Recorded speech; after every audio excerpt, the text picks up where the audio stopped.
Let's bring in former White House Press Secretary Sean Spicer, the host of Get Tammy Bruce on Fox Nation, Tammy Bruce, and former Republican Congressman and Fox News contributor Jason Chaffetz. Congressman, what do you think about impeachment? Where does it go now that Nancy's trying to play games with the Senate? She is totally playing games. I think it's an admission that Donald Trump is stronger politically than he has ever been. The fact that they very quickly had to add in the USMCA, which is good for the country, but could have been done a year ago. Right. It was a card that Nancy Pelosi had to play and say, oh, we've been distracted by impeachment, but by the way, we can walk and chew gum too. But yeah, that was the do-nothing Democrats, Tammy. That started to hurt them, I think. That's why they caved on Well, USMCA. they're trying to figure out. They've seen the numbers go down. They've realized they've convinced no one. It's not even a static position. The numbers have gone down for them. They've gone up for Trump. They remain perplexed at why Americans are responding the way they are. And it's because they've refused to engage with the American people on what's changed. I can tell you, though, this is exactly like the Kavanaugh situation. Yep. Trying to destroy a man in public with a pseudo trial and then dropping him out into the public with no real way to get that reputation back. And then you keep adding other allegations that are even less likely. And this is what they're doing. This is what they also want to do, the American society. This is the nature of this group of people. Of course, it wouldn't be different. Yeah, very I think one of the other points to touch on what Jason said, Pelosi basically made 31 of those Democrats that are in Trump districts walk the plank for her. Correct. And the part of the reason she put USMCA up right away was to give them a, hey, you just walked the plank. Now I'm giving you a talking point to say you did something. The interesting thing to me was when she was caught in the hallway of the Capitol by reporters saying, we want to talk to you about impeachment. The morning after she voted on it, she said, I'm done talking about it. I mean, it was like you just did a very historic thing, and yet now you don't want to even talk about it. The other thing that when you started the question with Jason, you said, what happens next? I think any 3-year-old or 6-year-old that's watched Schoolhouse Rock knows that House passes a bill, it goes to the Senate. I mean, in this case, it's a little different. But you have Nancy Pelosi who tells us how important impeachment is. We need to pass it. Everything's at stake. The Constitution, it passes, and she goes, I don't know if I'm going to send it to the Senate. What? I mean, that it is. And she exposed herself, and we didn't even have to lift a finger. It's the depth of unfairness. We need a rest. All right. Also, big news in John Durham's investigation into the origins of the Russia probe.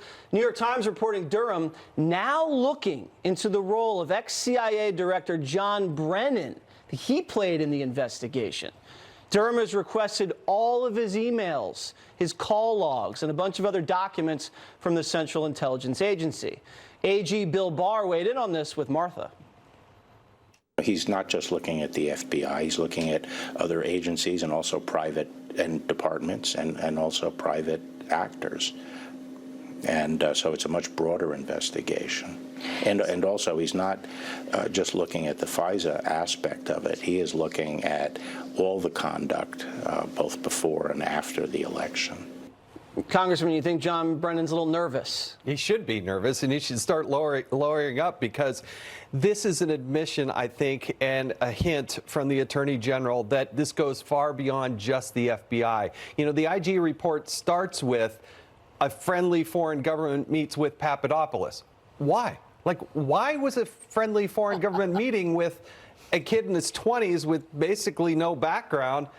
The predicate is what they're looking at. Right. And most importantly, I think what Durham and Barr can do that Horowitz could never do is issue subpoenas and look at the flow of money. If you want to see that Democrats, they spent millions of dollars. Who got those millions of dollars? Why did they get those millions of dollars? Follow the money, and I think that's where this is going. Well, also, it's important to note the Horowitz investigation report was limited in the scope of where it could look and the subjects that it had to stay within the Department of Justice.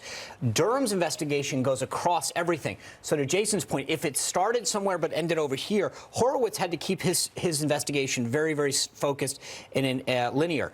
The ability of Durham now to look across these agencies and see where it started, where it went, who touched it, when it went back, is going to be, I think, mind-blowing when we finally uncover this. If I could add that you're looking at an individual also, we've got to make sure that there isn't just one sacrificial lamb, that he's not going to take the brunt of all of this, that he's one cog. It was a fascinating... And Jason, not only that, there's text messages, Paige struck, that say, POTUS wants to know everything we're doing. Go to page 76 of the Inspector General report, and you'll start to read that Comey admits that he did brief the president on several times. What's also in the report on is Crossfire Hurricane. On Crossfire Hurricane, and that he was asked by the president, by Sally Yates, and by Rod Rosenstein to give actual defensive briefings, something that they never did to President Trump. There's a lot more to uncover there. But the president was briefed as early as August of 2016. So you can't impeach Barack Obama, right? It's too late for that. We're past that. I think we're past that. But look, the defensive briefing brings up a whole other thing. On January 5th, I was in the room with the president when those intelligence chiefs briefed President-elect Trump. Comey asked President-elect Trump to stand behind in the room while we all exited, and let him know that there was this addendum to this report. It was no big deal. We should write down the dossier. And so they were very clear that, hey, we wanted you to know it existed, but don't worry about it. It's amazing how that has evolved into now this central document that occurred. The other thing that's important is, right leading up until the election, we were brought in to get briefed by the Department of Homeland Security. Trump at the time was questioning, maybe the outcome of the election, and they said, we want you to have the utmost faith in the integrity of the system. When we vote, we want the parties to be able to come out and say this was a fair vote. We have this under control. There's no threats. So there were no threats 3 weeks out. 2 weeks after the election, suddenly we're talking about Russian influence. It was just amazing how the government handled it when they thought Hillary Clinton was going to win. Wow. All right. I got to run. The interview itself was fascinating with Martha. She did a great job. Much further than I thought. Not as good of a job as Spicer did on Dancing with the Stars, but a very good job. All right. Sean, Tammy, Jace, thanks.